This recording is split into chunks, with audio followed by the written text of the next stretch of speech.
Yo les amis, j'espère que vous allez bien. Avec la sortie cette semaine d'une nouvelle saison de Drive to Survive, mettant en exergue la vie des pilotes et des écuries dans le championnat 2020, mais également avec la reprise du championnat 2021 de Formule 1 la semaine prochaine, j'ai jugé opportun aujourd'hui de vous présenter comment faire pour en arriver là. Comment faire pour entrer dans la classe d'élite des 20 meilleurs pilotes de monoplace au monde, qui conduisent les voitures les plus rapides sur circuit.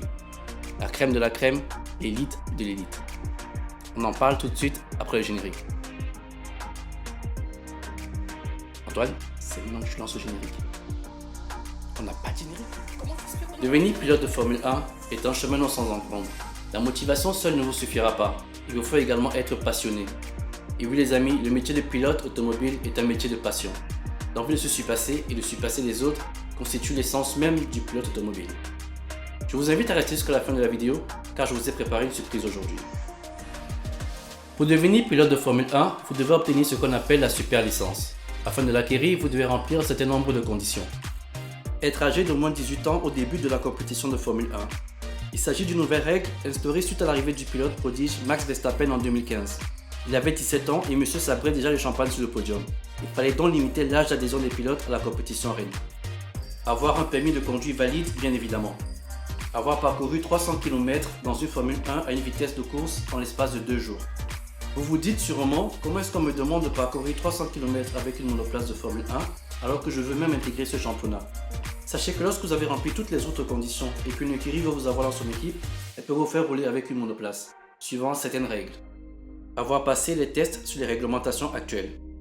Avoir effectué au moins 80% de chacune des 2 saisons complètes dans des championnats mentionnés pour monoplace indiqués au supplément 1, qui est un article de la FIA, Fédération Internationale de l'Automobile. Avoir cumulé au moins 40 points sur les 3 dernières saisons.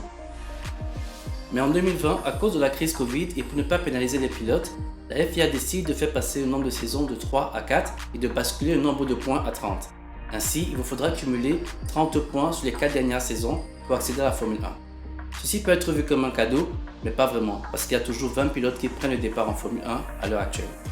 Néanmoins, ça peut être perçu comme un avantage pour les riches qui sont moins talentueux, car ils auront besoin de moins de temps pour accéder à la Formule 1 sans avoir affiché une performance incroyable. Le chemin pour acquérir ces 30 ou 40 points est un chemin essoufflant mentalement, physiquement et financièrement. Et lorsque vous êtes essoufflé, vous vous rendez compte que potentiellement tous les efforts que vous avez accomplis peuvent n'avoir servi à rien, car au final, il n'y a que 20 pilotes qui intègrent la Formule 1 dans le monde. Je vous propose de regarder ensemble le chemin que peut parcourir un jeune pour intégrer la Formule 1.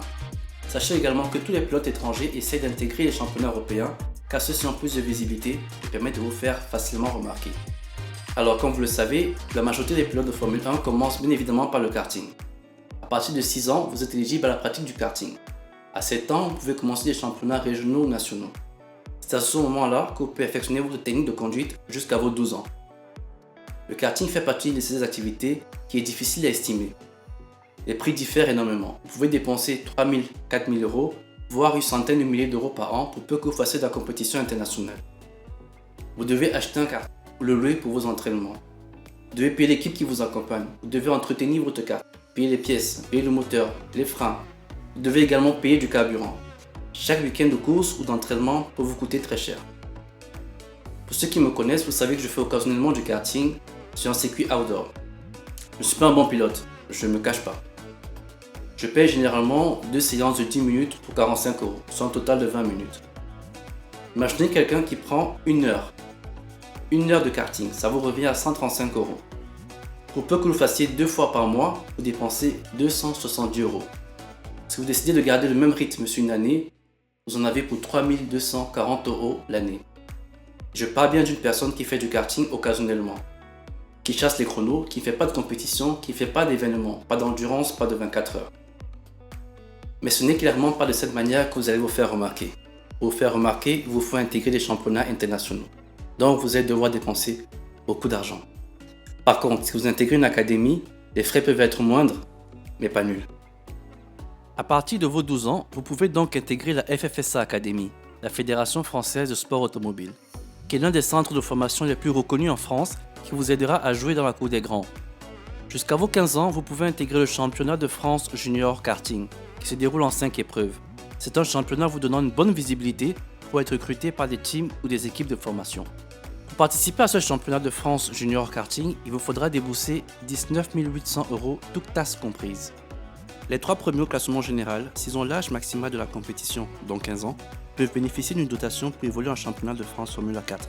Il s'agit là d'un step important car on abandonne le kart pour la monoplace. Tout pilote de karting rêve de rapidement passer à la monoplace. Il s'agit de 2 styles de conduite bien différents. La Formule 4 en France est un championnat géré par la FFSA et Renault. Le ticket d'entrée à ce championnat est de 131 400 €, toutes tasses comprises. Ce montant vous permettra de participer à 21 courses. Le vainqueur du championnat F4, et je dis bien le vainqueur uniquement, reçoit une dotation de 100 000 € pour financer une partie de la saison suivante ou une formule supérieure. Il aura également le privilège d'intégrer la Renault Sport Academy, devenue en 2021 Alpine Academy. Sachez qu'il existe beaucoup de championnats F4, la F4 britannique, italienne, française, allemande et j'en passe. C'est dans l'Alpine Academy que vous commencez à côtoyer les coulisses de la Renault F1 Team, devenue en 2021 également Alpine F1 Team. Il s'agit là de l'équipe officielle de Renault. Bref, vous avez compris, Alpine. On vous apprend à gérer la pression, le stress, les médias et votre carrière. Vous commencez à comprendre le fonctionnement du monoplace pour en tirer les meilleures performances. Au sein de cette académie, vous participez notamment à la célèbre Formule Renault Eurocup. Je l'appelle ainsi pour ceux qui l'ont connue dans le passé, car avec le changement de nom de l'activité sport de Renault rebaptisée Alpine, la Formule Renault Eurocup a fusionné avec la Formule 3 régionale pour devenir la Formule 3 régionale by Alpine. Ce championnat est à mi-chemin entre la Formule 4 et la FIA Formule 3. Coût estimé entre 350 000 et 400 000 €. Il faut savoir que la Formule Renault Eurocup a été une discipline incontournable des championnats de promotion, puisque bon nombre de pilotes de Formule 1 y sont passés dans leur jeunesse, avec le titre à la clé, pour Valtteri Bottas en 2008, Pierre Gasly en 2013 et Lando Norris en 2016. Pour peu que vous ayez un minima 16 ans et que vous soyez prêt à mettre la main au portefeuille, vous accéderez à la FIA Formule 3, que nous considérons déjà comme la porte d'entrée de la F1, car vous vous déplacez avec les équipes Formule 1 sur les mêmes pistes et parfois le même week-end pour disputer des courses. La vie de pilote commence. C'est donc pour cela qu'il vous faudra dépenser environ 650 000 et 1 million d'euros par an pour pouvoir y participer. Nous y retrouvons les noms victorieux de pilotes qui sont actuellement en Formule 1, Bottas une fois de plus, Charles Leclerc, Mick Schumacher le fils de Michael, Lance Stroll. La suite logique après la FIA Formule 3 est le passage en FIA Formule 2, autrefois appelée GP2 et gagné par de grands pilotes tels que Hamilton, Romain Grosjean, George Russell, Mick Schumacher encore, Nico Rosberg. De grands noms qui marquent l'histoire de la discipline. La FIA Formule 2 est donc la véritable antichambre de la Formule 1. Comptez donc entre 1,5 et 2 millions d'euros par an pour y participer. Et bien évidemment ensuite, vous avez accès à la Formule 1, la compétition reine. Lorsque vous êtes en FIA F2, vous êtes tellement proche de la Formule 1, mais tellement éloigné en même temps. Car accéder rapidement à un baquet de F1 relève d'un timing presque miraculeux. Il vous faut être performant, mais également une place doit se libérer pour vous. En d'autres termes, un pilote de Formule 1 doit être défaillant et l'écurie doit vouloir s'en débarrasser. En attendant votre chance, vous continuerez à dépenser de l'argent pour participer à d'autres championnats ou également à d'autres championnats de FIA F2. Vous en avez besoin, vous y êtes obligé, car il faut maintenir votre capital de 40 points pour accéder en Formule 1. Je vous propose un petit tableau qui permet de voir le nombre de points que vous pouvez gagner en fonction de votre rang et des compétitions dans lesquelles vous évoluez. Vous remarquerez qu'il ne sert à rien de persévérer longtemps dans le karting car vous n'atteindrez pas le quota nécessaire pour la super licence. Il faut donc rapidement gravir les échelons en monoplace. Typiquement, en FIA Formule 2, les 3 premiers sont éligibles directement à la super licence. Nous parlons bien des vainqueurs de championnat de toute une saison et non de celui d'un seul Grand Prix. Pour vous donner une idée de combien un pilote peut dépenser avant d'arriver en Formule 1, nous allons réaliser une simulation. Imaginons que vous fassiez 4 ans de karting et que vous dépensiez 250 000 €. 4 ans de championnat junior karting, parce qu'on peut le faire que de 12 à 15 ans, soit 79 200 €. Un an de Formule 4, 131 400 € en France évidemment. Un an de Renault Eurocup car on ne maîtrise pas encore les tarifs de la Formule 3 régionale by Alpine, qui est toute récente, soit environ 350 000 €. Un an de FIA Formule 3, un coût moyen de 800 000 €. 2 ans de FIA Formule 2 parce qu'il vous faut de la chance avant d'intégrer la Formule 1, soit environ 3,5 millions d'euros. Soit un total de 5 110 000 €. Dites-vous bien que ce montant est minime, car avec cette simulation, vous accédez à la Formule 1 à 20 ans. Il n'y a que 12 pilotes aujourd'hui qui ont accédé à la Formule 1 avant leur 20e anniversaire, depuis les années 1950, je tiens à préciser. En plus, à ce coût de 5 millions d'euros, vous devez ajouter les frais d'achat de la super licence, dont la valeur est un secret bien gardé aujourd'hui. Mais vous ne serez pas loin des 6 millions d'euros au final. Je vous avoue que tout ça m'a donné des vertiges. Les amis, ne partez pas encore, j'ai une surprise pour vous à la fin de la vidéo.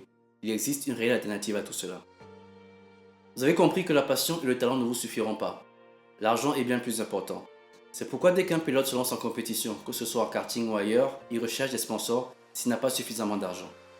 La recherche de sponsors est un combat rude et acharné. Vous devez être compétitif pour forger une personnalité et une attitude. Le sponsor qui vous recrute doit avoir en vous ce que vous n'avez pas encore à percevoir de vous-même. Ça a été le cas pour Lewis Hamilton lorsque Ron Dennis, l'ancien PDG du groupe McLaren, s'est approché de lui pour lui offrir une chance. Lewis Hamilton avait un excellent coup de volant en karting. À défaut de trouver des sponsors, vous pouvez compter sur la fortune de votre famille. Elle vous permettra d'évoluer rapidement, d'arriver en Formule 3 et en Formule 2 pour assembler suffisamment de points pour avoir votre super licence. Dès cet instant, ce sont les écuries qui viendront vers vous, les écuries qui ont faible budget. Elles seront plus réceptives à vos arguments. Ces pilotes donc qui payent pour entrer en Formule 1 se font appeler pilotes payants. C'est le cas de Nikita Mazepin qui a intégré l'équipe Haas cette année 2021, alors qu'il n'était que 5e du championnat FIA F2 en 2020. Il n'a remporté aucune compétition de monoplace. Sa venue en Formule 1 peut être fortement corrélée au manque de budget de l'équipe Haas, car le père de Nikita est un milliardaire russe dont le nom de l'entreprise est fortement représenté sur la livrée de la voiture cette année. Lance Stroll également est un pilote payant. Néanmoins, il a démontré dans les formules de promotion qu'il mérite sa place en Formule 1 en gagnant de nombreuses compétitions de karting et le championnat Europe de Formule 3 en 2016. Il intègre la Formule 1 lorsque son père Lawrence Stroll, le milliardaire canadien, achète l'écurie Force India qui baptisera Racing Point. Cette écurie aujourd'hui s'appelle Aston Martin F1, car Lawrence Stroll a également pris le contrôle du constructeur automobile Aston Martin. Il existe également d'autres pilotes payants, à l'instar de Nicolas Latifi, qui est devenu pilote titulaire de l'écurie Williams en 2020. Son père également, Michael Latifi, qui est un millionnaire canadien, a introduit des fonds dans l'écurie. Vous venez sûrement et malheureusement de vous rendre compte que devenir pilote de Formule 1 n'est peut-être pas à votre portée. Et j'en suis navré. Mais j'ai une solution pour vous, le sim racing. Le sim racing est une activité en pleine expansion aujourd'hui. Sachez qu'entre deux grands prix, les pilotes utilisent des simulateurs pour s'entraîner, pour se familiariser avec le circuit, mais également pour développer la voiture. Ces simulateurs ne sont sûrement pas ceux que vous aisément pouvez acheter, car ils coûtent quelques centaines de milliers d'euros. Mais à ce sujet, j'ai une solution encore toute faite pour vous. Il existe des simulateurs pour tous les budgets, qu'ils soient statiques ou dynamiques et qui vous feront ressentir plus ou moins de sensations. J'ai testé un simulateur pour vous, où j'ai tout ressenti. Des freinages, j'ai transpiré, j'ai été concentré. Et en plus, à chaque fois que j'appuyais sur l'accélérateur, je me mettais en carafe. J'ai vraiment été immergé comme un pilote. Et ça, c'est le sim racing. Je pense honnêtement que le sim racing est une activité à ne pas négliger si tu t'intéresses au sport auto. Il existe beaucoup de compétitions de sim racing, et notamment les F1 eSport. Et à l'avenir, ça se démocratisera. Lors des confinements derniers, beaucoup de fabricants de matériel de sim racing sont tombés en rupture de stock. La demande a été tout simplement trop forte. Même les pilotes de F1 se sont adonnés à des compétitions virtuelles de sim racing. Si tu ne le sais pas, sache que Max Verstappen est un pilote investi dans une équipe de sim racing. Il fait énormément de simulations, tout comme Lando Norris. Le sim racing demande un investissement financier moindre, mais également beaucoup d'efforts, de l'entraînement et de l'acharnement pour devenir meilleur. Alors qu'ils sont nombreux à dépenser des millions pour devenir pilote de Formule 1, nous sommes nombreux à nous entraîner régulièrement, à nous challenger pour répondre prêt lorsqu'il y aura plus de compétitions médiatisées. Pour vous donner une réelle tendance, sachez que chaque écurie de Formule 1 dispose d'une équipe de sim racers qui disputent les F1 eSport. Je prendrai le risque aujourd'hui en disant que dans quelques années il existera des F2 eSport ou les F3 eSport. Si vous voulez en apprendre plus sur le sim racing, je vous invite à massivement appuyer sur le bouton s'abonner.